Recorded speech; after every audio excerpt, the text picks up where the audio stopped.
Hello, everyone. It's me, Ava, aka Kaisa. Wow, it's been a minute, right? So I have been down with some congestion issues, as all of us have. What else? Between the weather and DNA reconstructions and repairs and chemical differences, the ascension process, symptoms, all of that. It's amazing that we can still breathe at all. There's also some DNA things going on with a few of us. If you're experiencing your lungs with a lot of coughing, it's because there's something that we've been restructuring our lungs and capacity and things of that nature. So anyone that's struggling with all these things, I completely get it. So I'm back with another dream message, and this one will be comprised of 3 or maybe even 4 segments. This dream has put me and my gifts to the challenge. It's taken me 5 days. 5. Okay. 5 days to decipher it.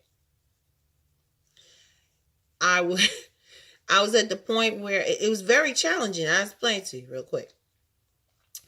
As I type things out, Source will say, that's not what I said.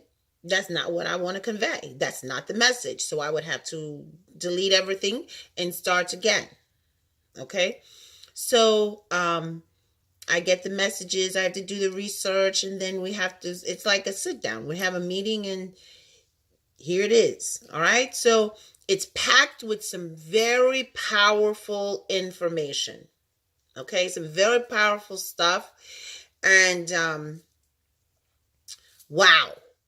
When we said that the month of January was going to be one of shake-ups and shifts and moving the earth from beneath everyone's feet, the universe wasn't kidding.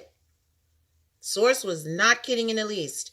So I have some information for you guys. If you're ready, let's get to it. All right. The first group is for the demonstrators. Can you imagine? I actually have a message about the demonstrators. Some demonstrators are quitting their jobs. They're tired of being used. So remember one of the dream messages, or in different segments, I stated that there are going to be situations where the universe will force decisions if you don't make a decision. And it's going to be in your greatest and highest good regardless.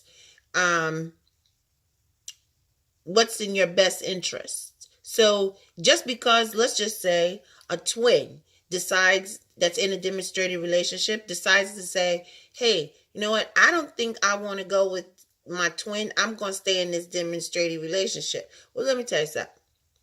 If that demonstrated relationship is not working out and not in your best and greatest, highest good, it's still not going to last.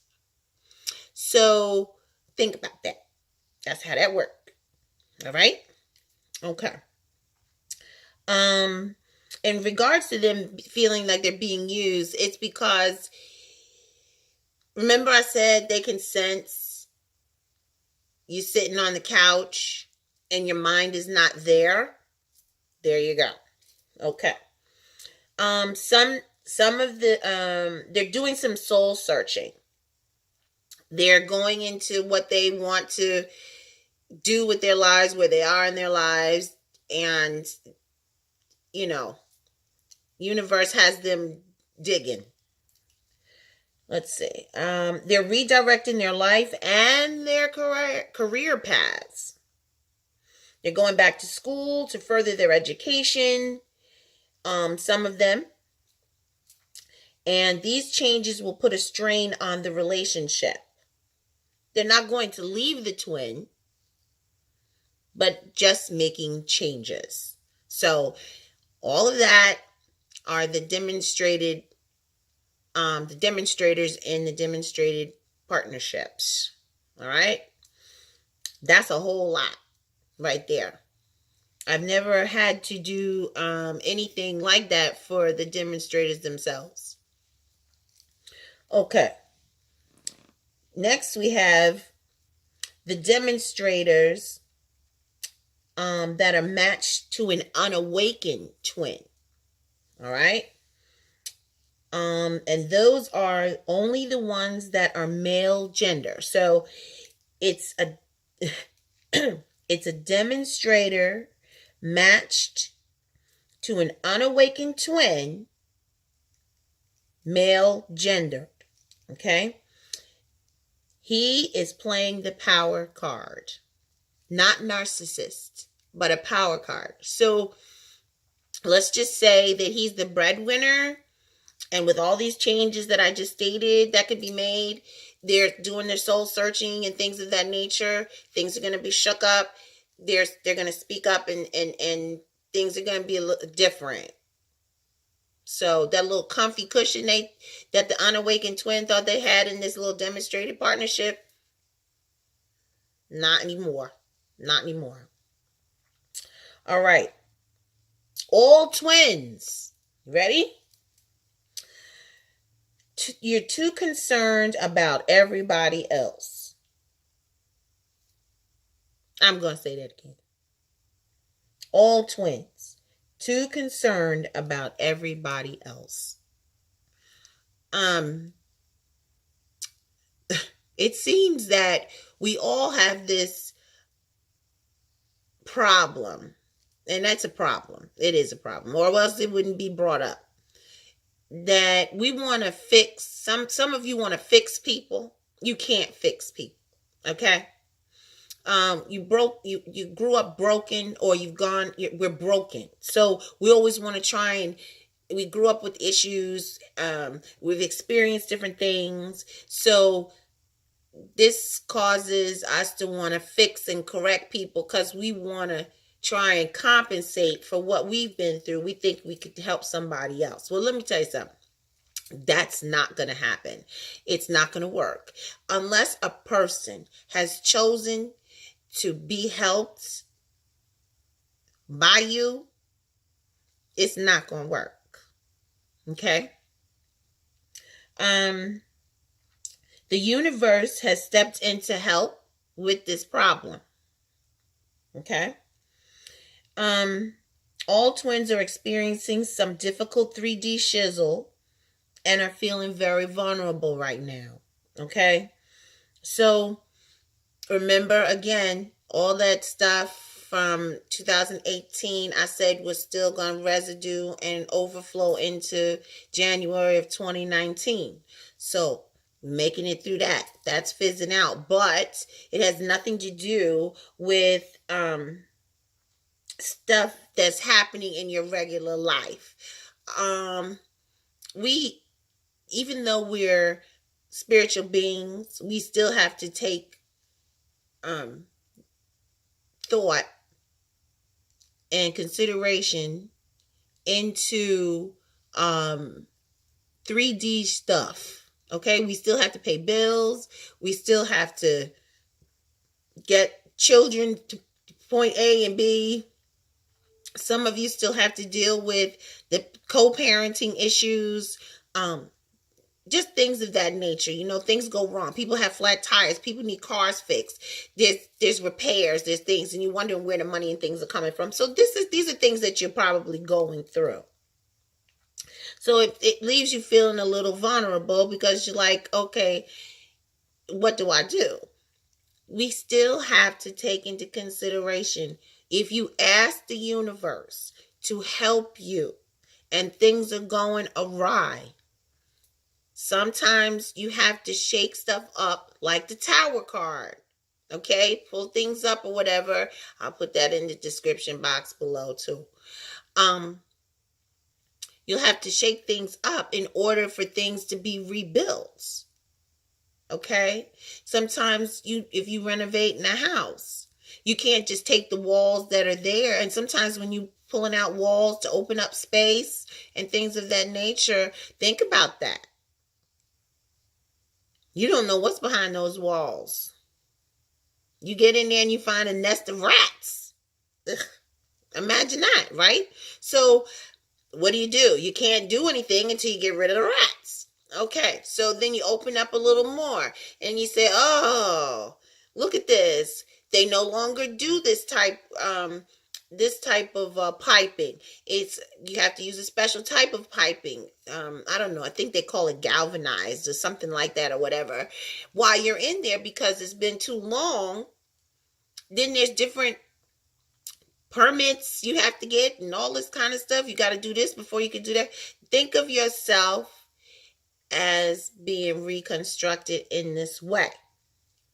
Okay? Focus switch. Stop struggling and start mastering.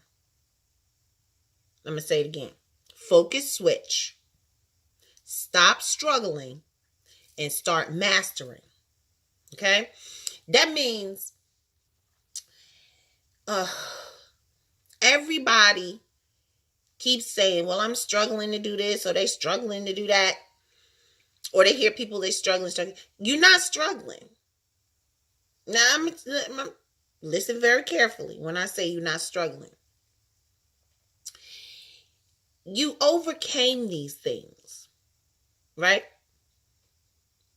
You had different obstacles and different struggles, and you overcame them. So why do you say you're struggling? You mastered those. You mastered those struggles. You mastered those experiences. You mastered all those traumas. You mastered all those events and all those things that tried to break you completely. You're not broken. You're still here. Okay? So start calling yourself a master instead of a struggler. Okay? So if you dealing with a financial thing, stop saying you struggling to make this money. You're not struggling. You making the money. You mastering that. Okay? You're going to master your endurance to keep working. You're mastering, you find a way around it to do what you need to do instead of trudging along through everything. Stop resisting. You're only fighting yourself. A lot of you will say to yourself, well, I'm trying. Stop trying and start doing. Okay? If you keep trying something, are you ever going to do it? Or are you just still trying? There's a lot to wordplay. Remember that. Okay? So stop trying and start doing. Okay.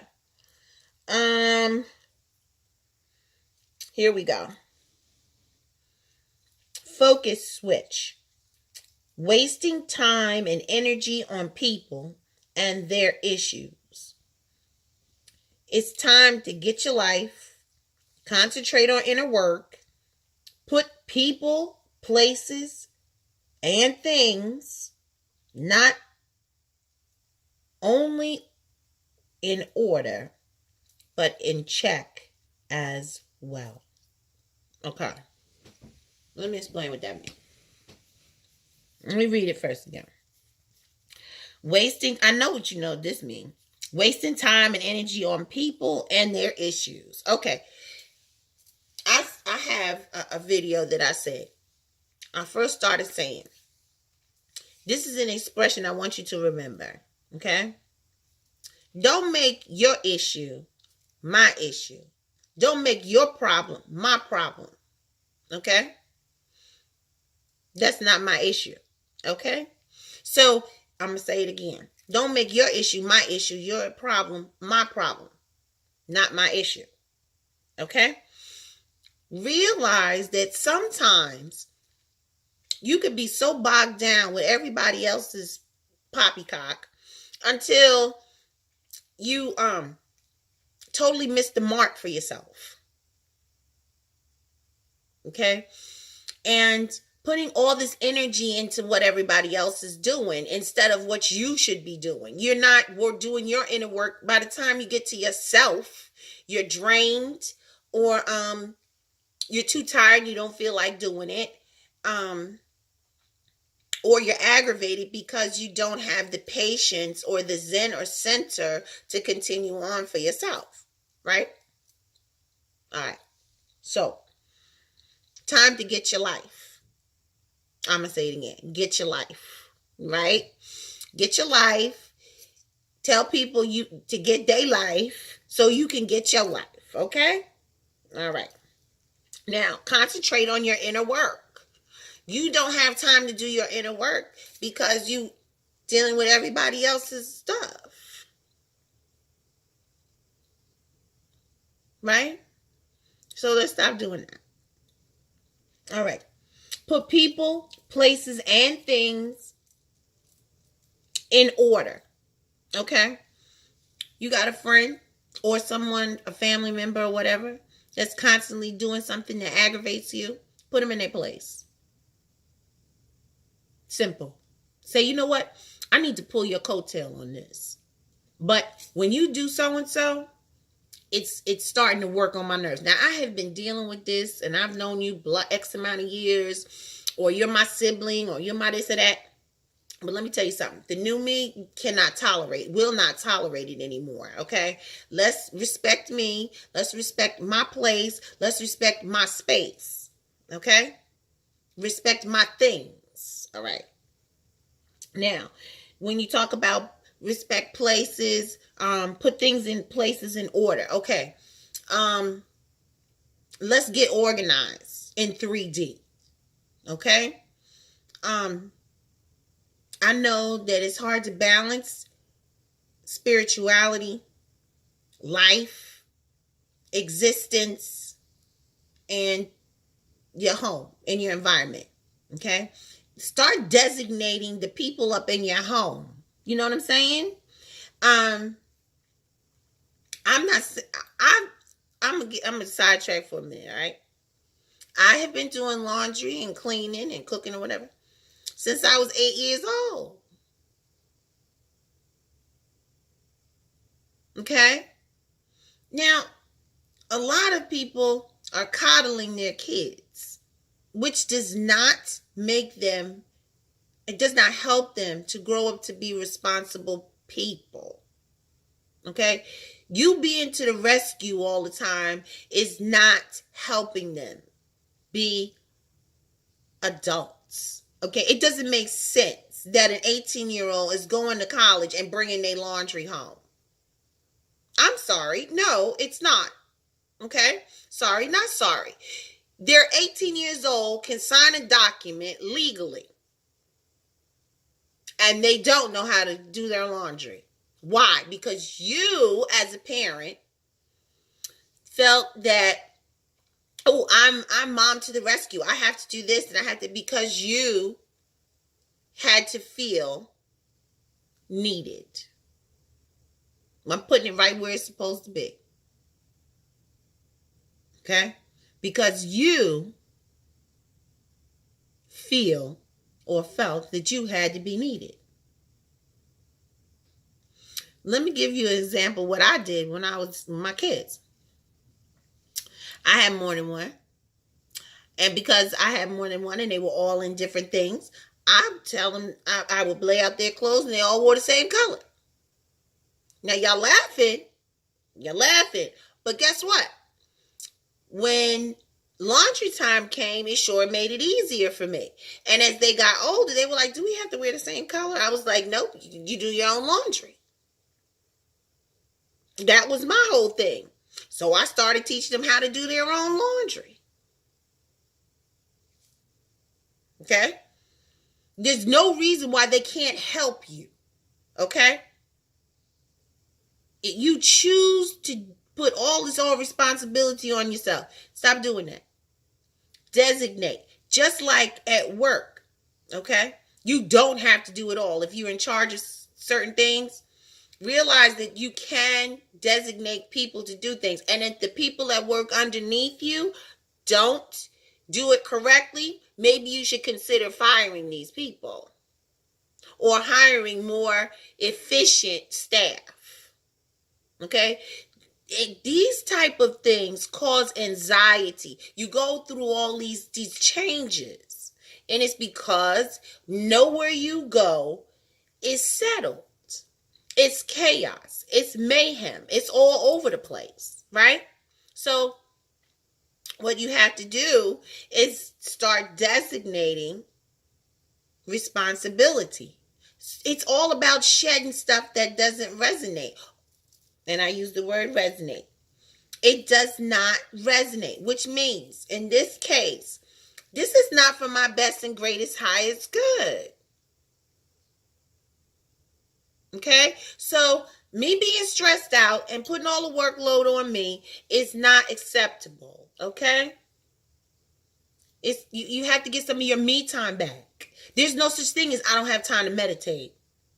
Okay? Like I tell people all the time, while you're sitting on the toilet doing number 2, take time and meditate there. You don't have to have a special place to do anything. Hey, think about this. Light some incense while you're doing number 2 and do some meditating.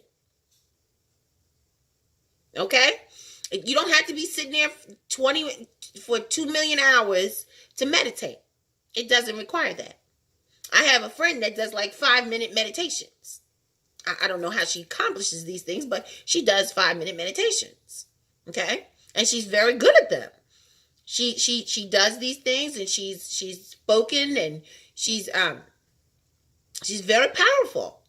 Okay? Very inspirational person. Very inspirational speaker. She does things. She does seminars, all these things. She's a great person. Okay? And she does them in 5 minutes and tell people how to do it.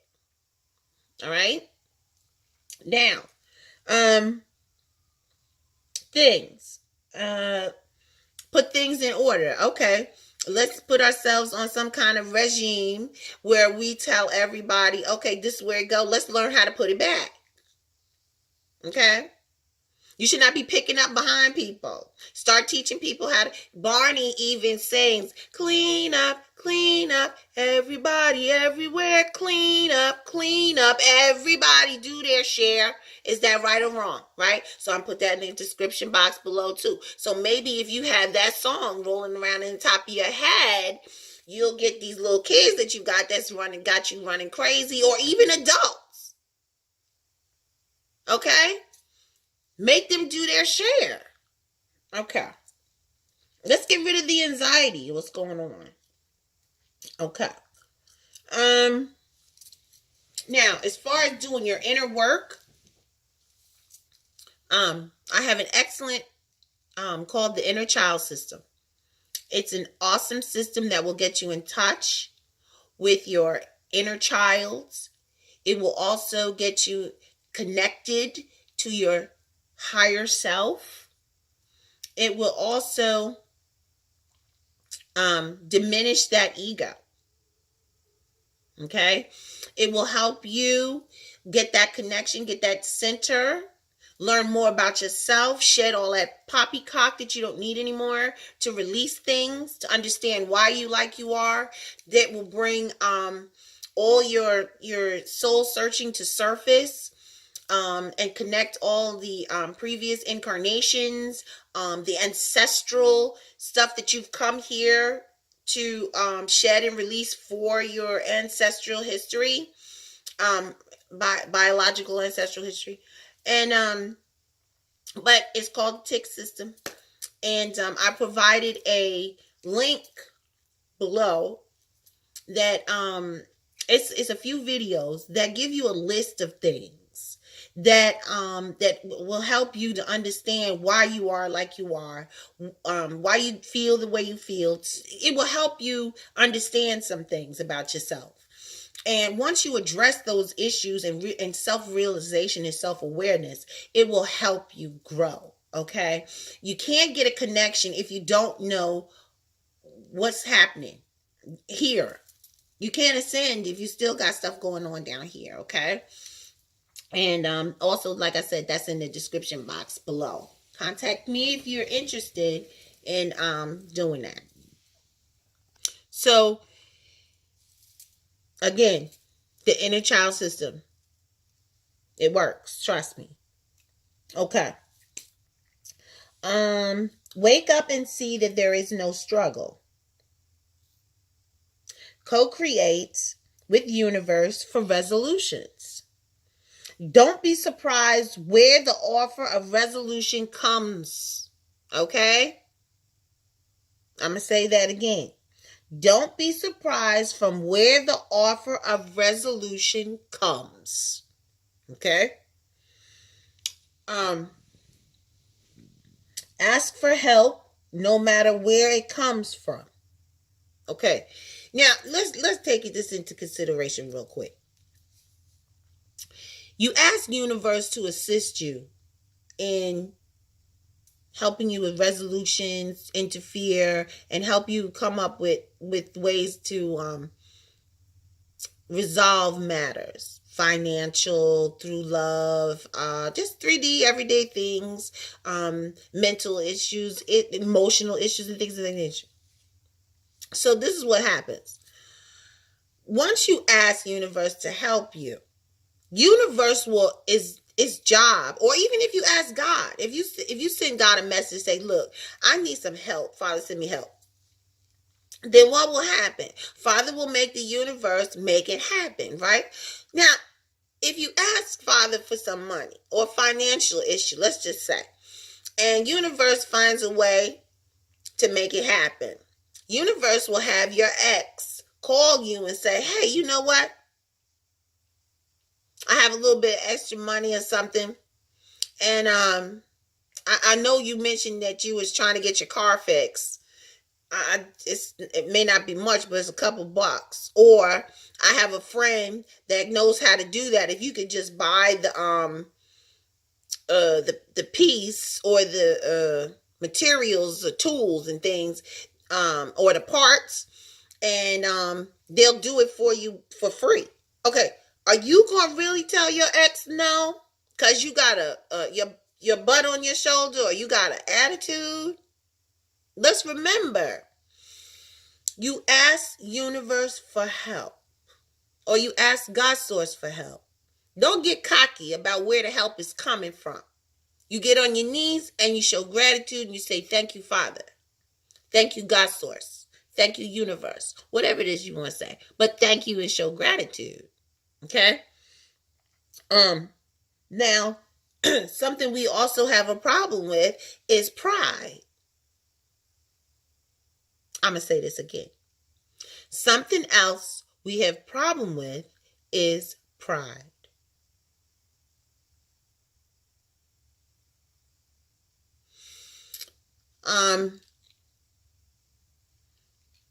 No one wants to have to ask anybody for help, especially as somebody that you may not have ended on good terms with, or something's just awkward with the relationship. Well, let me tell you something. Sometimes you know that's the best person that you should ask. It never hurts to ask. Father is teaching us how to build relationships, okay, or reconstruct relationships, right? So it's our responsibility to take us, get rid of this ego, push it to the side and say, you know what? I'm going to ask for some help. There's a proverb that I'm told to share with you. Pride goeth before destruction, and a haughty spirit before a fall. Better it is to be of an humble spirit with the lowly than to divide the spoil with the proud. He that handleth a matter wisely shall find good. And whoso trusteth the Lord, happy is he. That's Proverbs chapter 16, verse 18 through 20. And in all that proverb is telling you, don't be so proud that you can't say, hey, I need some help. If you know you're getting ready to lose your car because you ain't pay your car note, and you got a couple friends and you know they just got some money, say, yo, can I borrow some change so that I can make sure that I make my car note? You know what? Stop being, you know what? Everybody is having some kind of problem with something, somewhere. You'd be surprised. And you know what? You never know. That's that person's blessing. It's their purpose. Maybe they're tested. That's how they're going to do their thing. Okay, that's part of their journey, to learn how to give up money. Maybe it's their, they want to help but don't know how. They don't even know how to ask somebody, can I help you? Some people don't even know how to ask someone if they can help them. Okay, so Father wants us, and y'all know I use Father because that's the pronoun I prefer to use, him. Anyway, this is what he wants us to work on. Okay, we don't have struggle because we don't have to struggle. All right, now I'm looking at the time, and I covered a whole lot thus far. So take what I'm saying, look at the resources, all right, and remember, okay, we're in this together. We're in this together, okay? And I'm so glad I'm back in touch with you guys because I kind of missed it. But anyway, this is the end of part 1. I hope you return for part 2. Love to all. Wonders to thee. Ciao.